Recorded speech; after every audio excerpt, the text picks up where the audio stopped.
Good morning, everyone. As you all have guessed, I am Jim Fallows of the Jim and Deb duo who'll be speaking with this morning.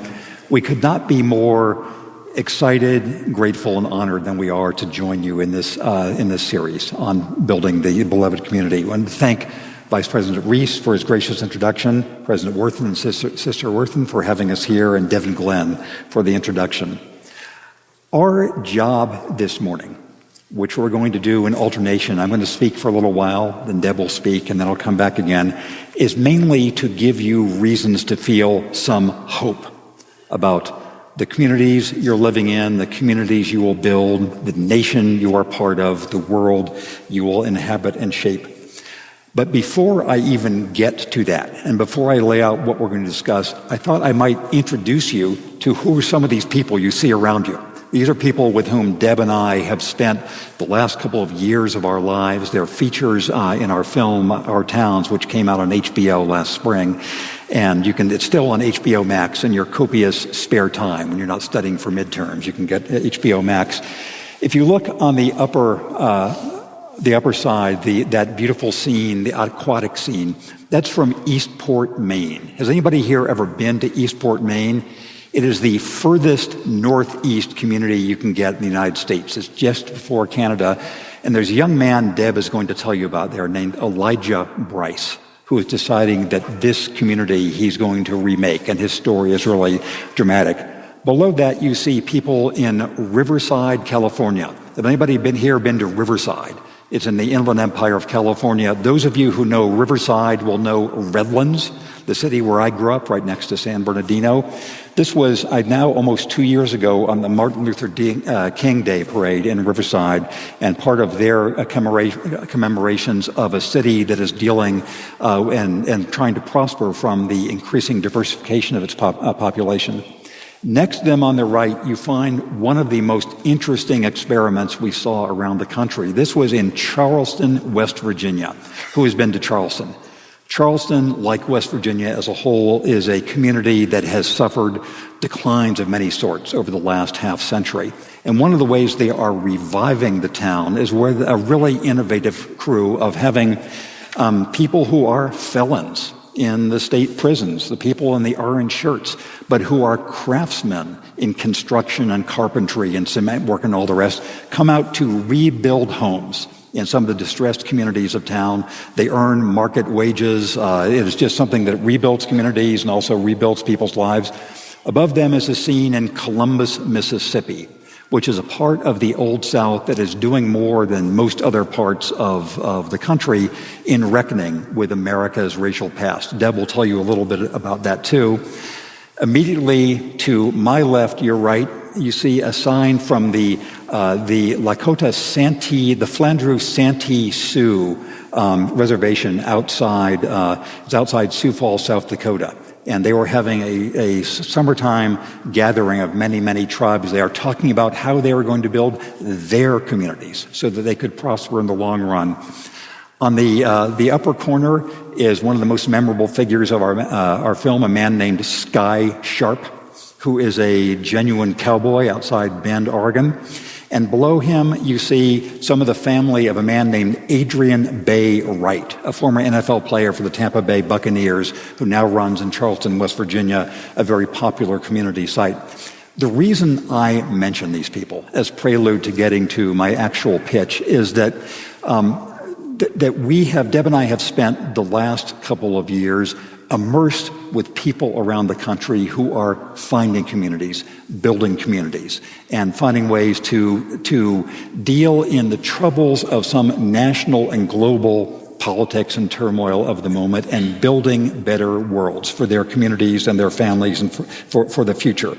And we believe, I'm going to give you, setting up Deb's piece, I'm going to give you a version of optimism and hope that I contend is unusual in three ways. One of the reasons for this message of hope that is unusual is that simply that it is hopeful. So to be hopeful in these times is counterintuitive and goes against the thrust of much of what we hear in the flow of the news and the flow of other events that we all are encountering. We recognize the genuine problems for our nation, for our communities, for our states, for economic problems, problems of justice of many sorts, which you have heard discussed in previous forums. What I have to tell you is that at a time when there is cloudiness on so many areas, actually, there are tangible reasons for hope. The second reason why this kind of optimism may be unusual is its location, which is that we contend, or what Deb and I have found around the country, is that the closer up you see the United States, the more that you are the neighborhood and community level, the more hopeful you feel. That the story of the United States over its centuries has been of a kind of tension between national level developments, sometimes for good, sometimes for bad, and local level responses.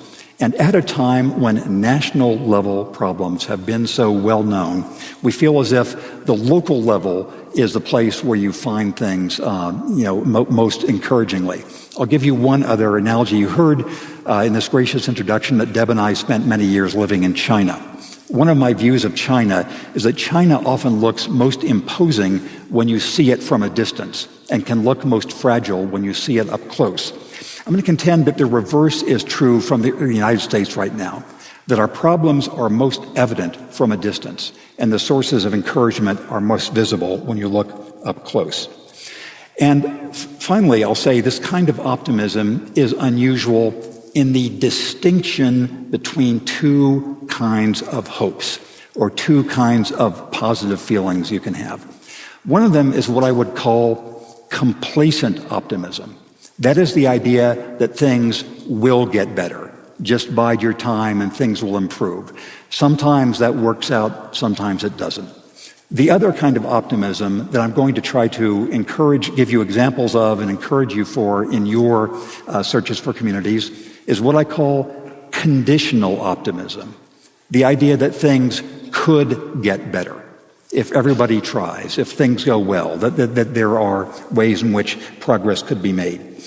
And that is the message that Deb and I took from communities all around the country, that people were guided by a kind of conditional optimism about the communities they had found. Either they were places where they had been from and decided to move back to, places where they decided to move their family. One way or another, they decided, this will be our home. We will make things better here.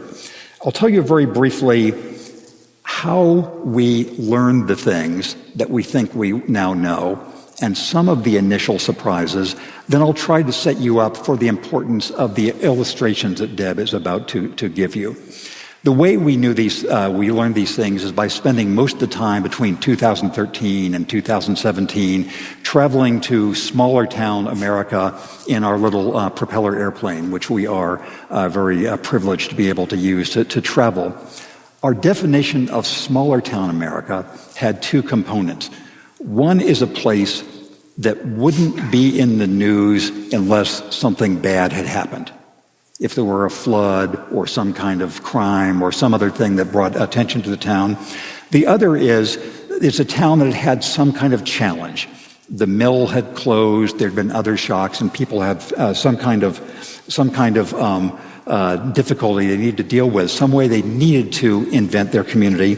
And we went to almost every part of the country. I will confess that in our book, Our Towns, you'll find two states in the United States, in the continental United States, that are underrepresented in our reporting.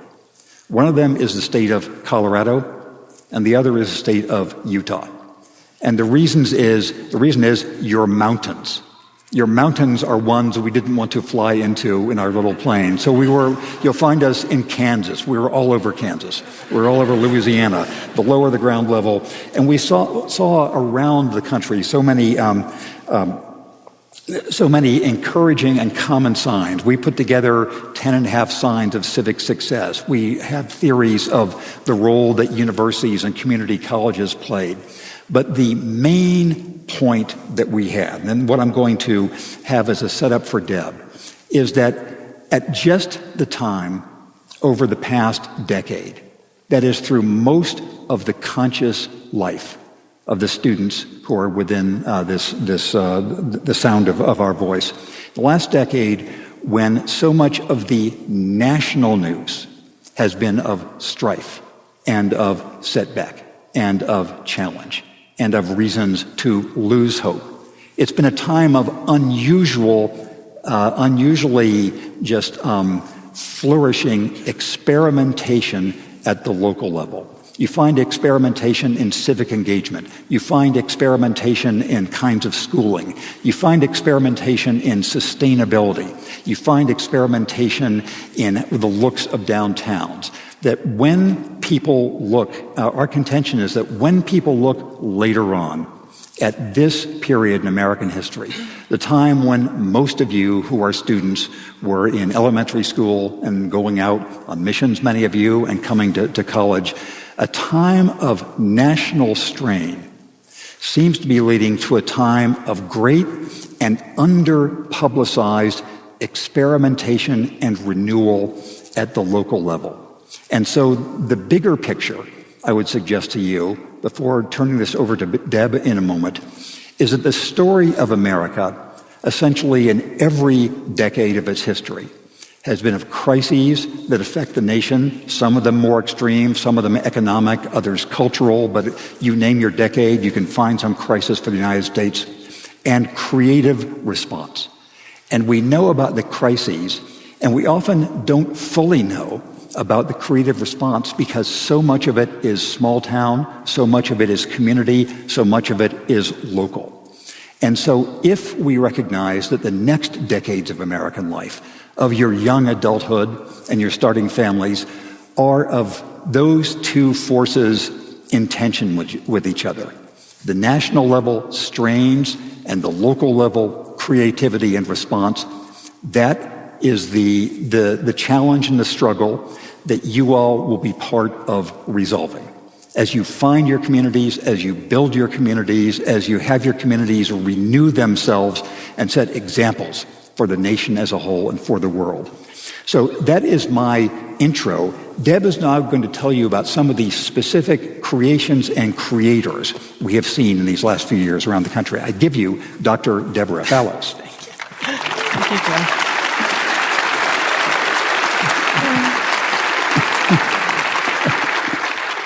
Thank you, Jim. And I want to echo what Jim said of our gratitude for inviting us here.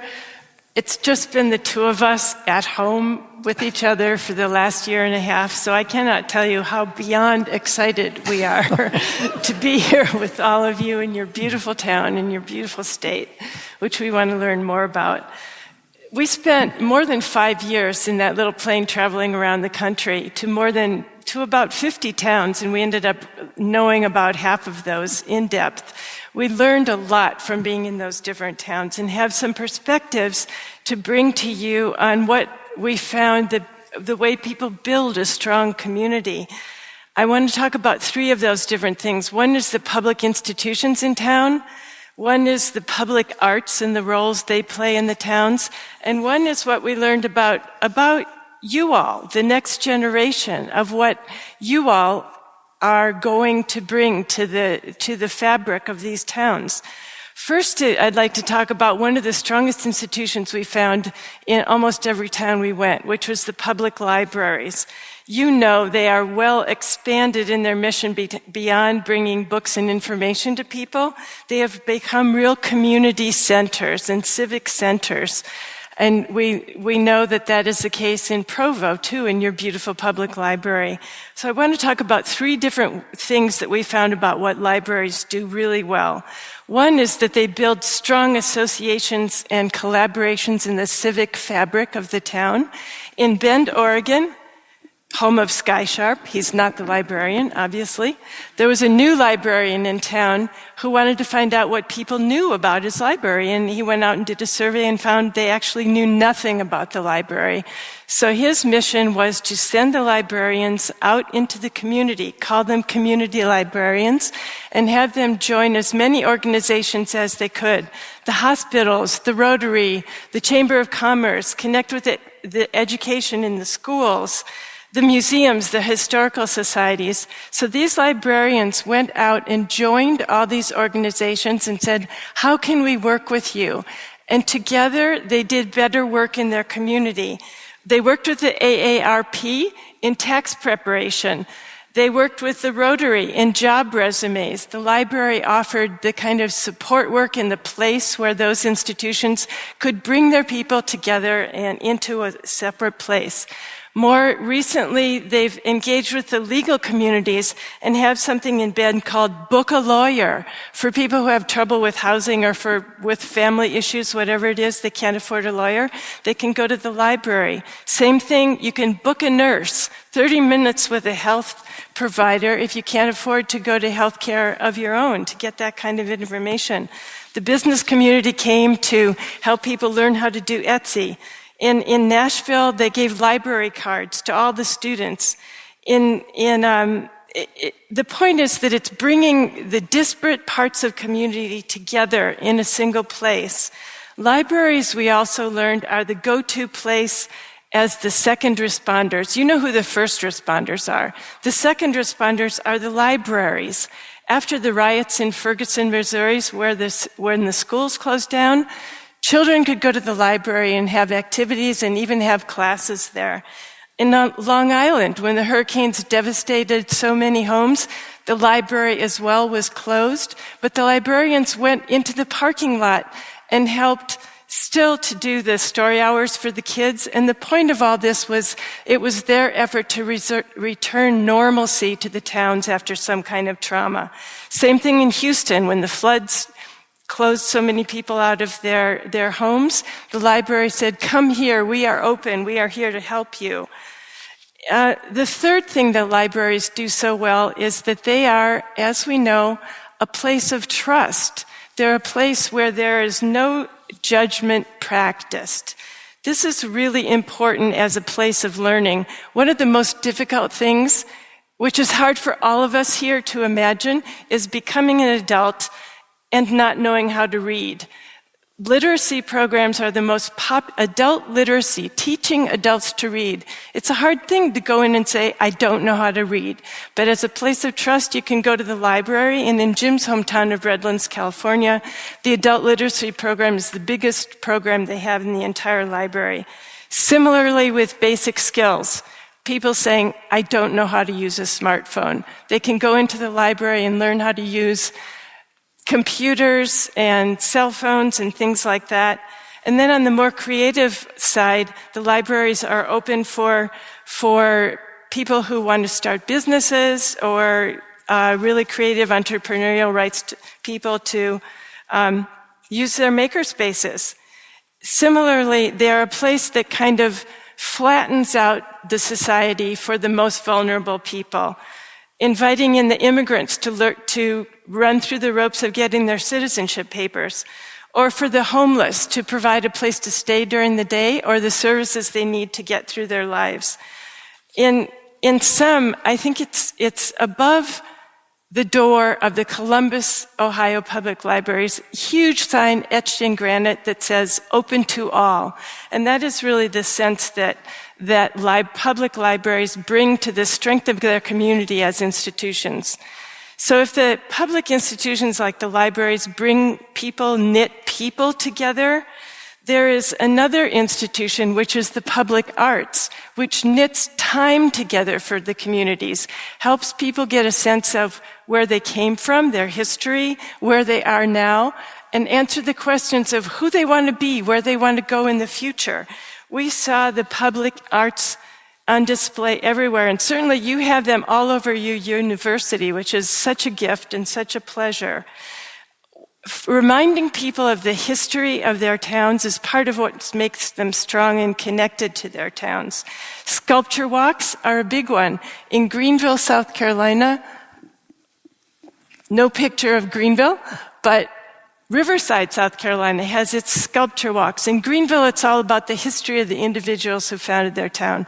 In Rapid City, it's the march through the presidents of their town and the announcement that they were the gateway to Mount Rushmore in their town, a place to remember the history. Murals all over the town. We saw in Ajo, Arizona, the reminder that they started out as a mining town with 3 different communities of people: the Mexicans, the Anglos, and the Native Americans. So on those murals throughout town are representatives from all of those 3 nations. That's the kind of history that you can bring to the town so that the children grow up knowing what it is. The adults remember where they came from. The arts also give a chance to participate in the current events of the town, in the current life of the town. In Laramie, Wyoming, one of the most touching things that I saw was a big mural on the side of the building with hundreds of little tiny handprints on the town. Kids dipped their hands in the paint and they plastered them on the wall. Every time those kids go past that mural, they have a sense, I am part of this town. That's me. That's my hand on the town. So this kind of public participation that people can have currently in the town gives them a sense of the belonging. You see it in the plein air festival of when artists represent themselves in the town, or the music festivals that we saw in Fresno. And it's a statement that I am part of the experience of this town, and I belong here and I matter here. Everyone is an artist. Everyone can contribute. The other thing about the arts is asking the question of the future. Who are we and who do we want to be in this community? Most communities have struggled through some dark periods of time. And in Columbus, Mississippi, for example, Columbus was a Civil War hospital town.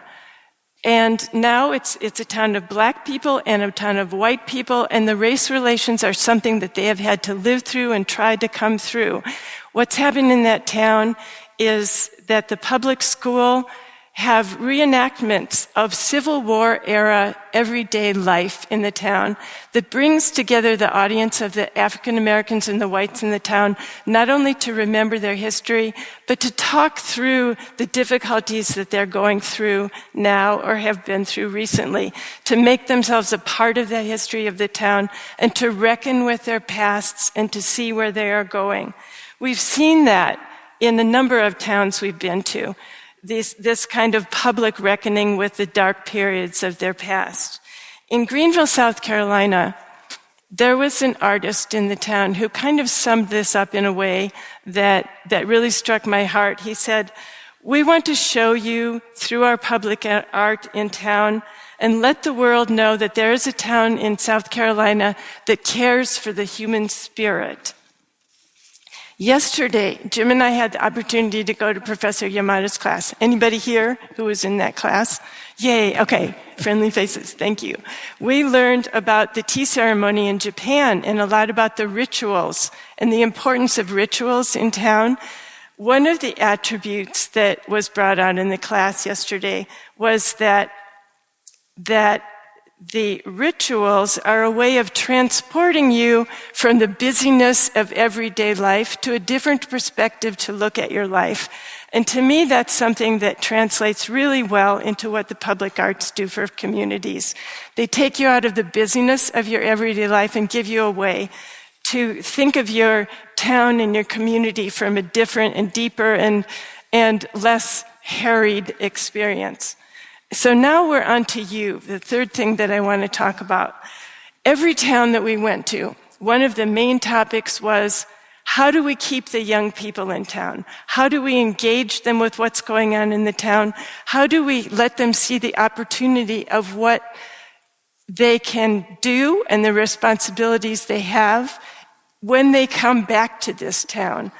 So this is something that is on you to figure out yourselves of what you can do to build strong communities.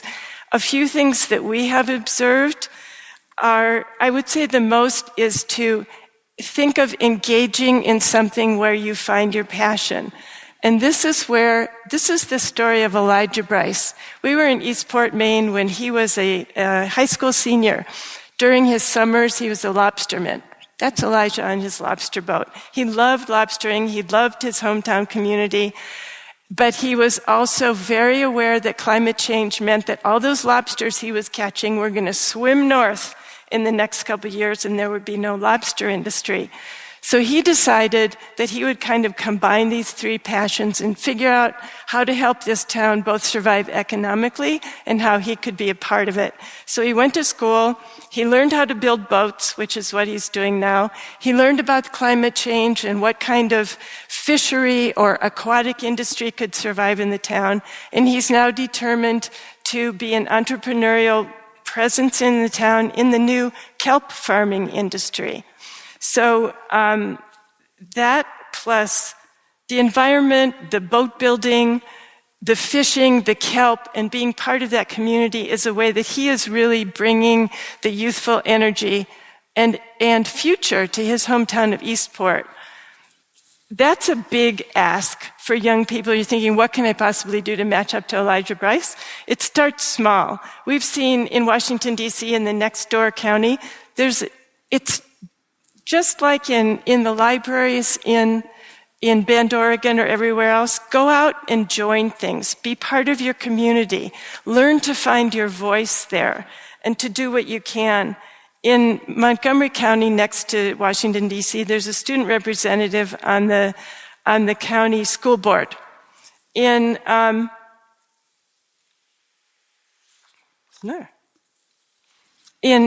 other places, I'm so ahead of my notes, which I didn't even find that I need.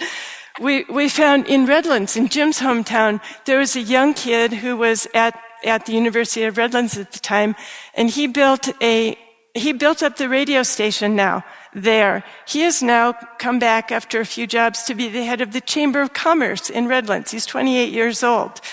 We find young people going into the schools, something you can bite off, a small bite, and organizing in the whole state of Delaware a photograph contest. Give the kids in the high schools small cameras, teach them how to take photos, and the assignment is take a picture of something that's important to you in your town and tell us what it is. Show us the experience of your town through these photos. So be mentors in your sports league. Show up wherever you can and be part of it. Grow with the town. Learn to find your voice and earn your place in the leadership of the towns where you live. I just have one final comment that we've been thinking about in you all as you go out into your missions.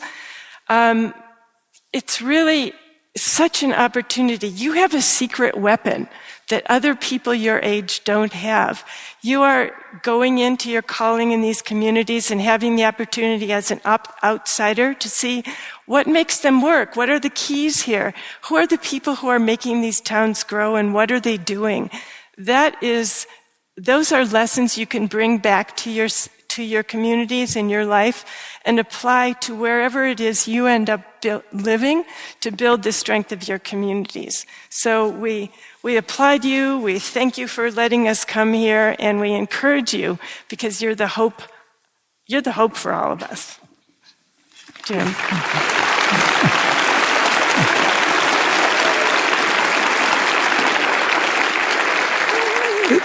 You can see why the main reason I consider myself so fortunate is that 53 years ago on a blind date, I met a young student in college. We've been together ever since then. We've been married for more than 50 years, and I feel the most fortunate person because of that, and you've seen why. I'm going to just continue on something Deb was saying and wrapping up here. Deb and I do feel a special resonance with the experience many, many people in this building and in this community have. How many of you have been on missions? And how many outside the United States? There are related factors, as Deb was saying, of going to some community where you are not from and having to engage with people different from you and learning how they live and thinking about how you live. That is a gift. It's a service you all are doing, but it also is a gift, as Deb said, that you have been given. Also for Americans, those of you who have been outside the United States, in our experience, there is no better way to understand both the strengths and the vulnerabilities of the United States, of American culture, than to live for an extended time someplace else. You appreciate the things that are resonant and unique in good ways about the United States. You notice the things that are most in need of correction here. So we do, in our role as reporters, traveling the country, traveling the world, to understand people from different backgrounds, we do very much endorse what Deb was saying. You have secret insight you might not even appreciate to the workings of the world, the workings of your own country and your own communities. So now to wrap this up. I started by giving you all the case for conditional optimism, not that things will automatically get better, but that they could get better. Deb was giving you illustrations of ways that people are making things better in their communities through libraries and through public arts and through finding ways to make young people feel as if they want to make this community their home in the long run. I'm now going to move to a brief payoff. If you believe what we say, of course, the next thing you should do is go watch our movie on HBO after you study for your midterms. But what else you could do beyond that? I'm going to try to give you a couple of more specifics that are connected to what Deb was saying. One starts out with sort of a more theoretical point. The other will be a number of very specific things to bear in mind, which can be part of shaping the community that you end up finding and considering your own. And I'll divide these into two categories. One is recognizing the moment, and the other is recognizing the points of leverage. To recognize the moment, I'm talking about this moment in the history of the country where we meet right now in the United States of America. Who here studies American history or loves American history? Please, every hand go up. That's what I would like to see. The chronicle of American history, as I was mentioning early on, is of continuing stream of troubles and the responses they give, which sometimes are adequate to the needs of the times and sometimes are not. And this moment in our national life, I submit to you, has very close parallels with the original Gilded Age in the late 1800s, when new fortunes were being built, where old manners were being challenged, where every institution was under suspicion. And if, when you study your American history, you know that from that grew an enormous area of reform on countless fronts. And that is the moment I would like you to bear in mind, that you all will be looked back on 100 years from now, the way we now look back on the reformers of a century past, that they seized the moment, they used their opportunities, mainly locally, to create a better world. If you recognize that moment, what are some of the points of leverage? I'm going to tick off a couple of them, all in the community, finding a community area. I do recognize something that is different with this audience of your friends and colleagues from many parts of the United States right now, because compared with many other Americans of your age and education, probably more of you are from intact families. And more of you are from communities that you think are already functioning. And more of you may think that community problems are somewhat solved. I'll urge you to use those advantages as extra leverage for doing the work of community that is ahead. What are some of the specifics? First on this list will be related to what Deb was saying, which is simply to engage in anything. Engagement in affairs outside your household is especially hard when you have young children. We know that firsthand. And many of you will be in the young parents mode coming up. But that will be opportunities for ways to engage with your children's friends and with organizations. I know that many of you have built-in engagement opportunities through your faith. But look for ways to engage whenever you can. And here is the simplest illustration, which we found as a marker of communities where there is some spirit to them. If you're walking down the street and you see a piece of trash, pick it up. The more people do that, the more there's a sense of people caring about the community outside themselves. From that simplest engagement of picking up a piece of trash comes many other things. Second on the list, which may sound more specific and stranger, but find a way you can run for any elected office sometime, or support your colleagues who do so. There is nothing that is even more than service on a mission, I would say it is humbling to go to people and ask them for political support. It exposes you to a range of opinions. It lets you understand how people compromise or don't. It is a hard thing to do, but American democracy depends on people being willing to give their time and their attention and having people whose views are moderate, and we would call it normal, who want to be part of our public governance at all levels, and local levels are as school boards, library boards are where so many important decisions are made. Number 3 on this specific list, find some way to support a local journalism organization. If newspapers still exist, subscribe, online or however you can. If nonprofit news organizations are rising up, find ways to support them. If you're interested in journalism, explore things like Report for America or other ways. Recognize that through American history, the sea in which local democracy swims is information provided by local newspapers. The survival of local journalism depends really on people of your generation, talking about students deciding to give their attention and in different ways their money to people who will describe the communities that you want to shape and be part of. More to say about that later on, but I will leave that for now. The next one, very specific. When in doubt, plant a tree.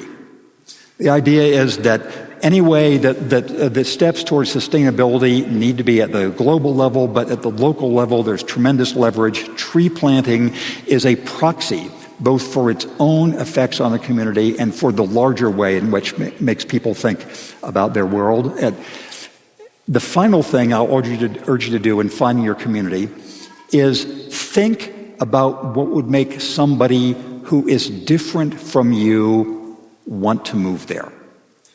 Community has always been a tension between the things people have in common, which could be language, they could be religion, they could be ethnicity or whatever, and the things that are diverse. And the American experiment is people of diverse backgrounds finding things they do have in common. So think, as Deb was saying about some of the communities we've seen, what would be the civic story? What would be the features? What would be the welcoming that would make people from different backgrounds feel as if this was the place they wanted to find as their own community in the long run? The community's life, your lives, their lives will be richer because of that.